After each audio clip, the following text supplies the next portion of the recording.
ये राखी के गीत मेरे प्यारे भाइयों के लिए। सावन में राखी के त्योहार आवेला, भाई बहन के बन के प्यार आवेला। सावन में राखी के त्योहार आवेला, भाई बहन के बन के प्यार आवेला।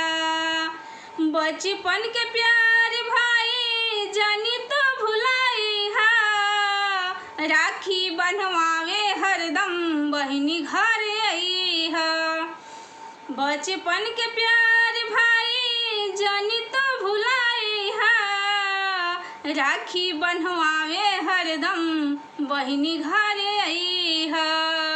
मिलावे भाई बहन के बार बार आवेला, मिलावे भाई बहन के बार बार आवेला।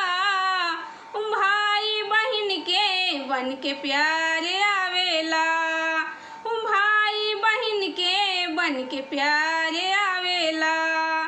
सावन में राखी के त्योहार आवेला, सावन में राखी के त्योहार आवेला। भाई बहन के बन के प्यार आवेला। भरल बावे प्यार कितना यही दिन बुझाला, भाई के कलाई पर जब राखी बन्हाला। भरल बावे प्यार कितना यही दिन बुझाला, भाई के कलाई पर जब राखी बन्हाला। लेके संग खुशी आया पार आवेला, लेके संग खुशी आया पार आवेला।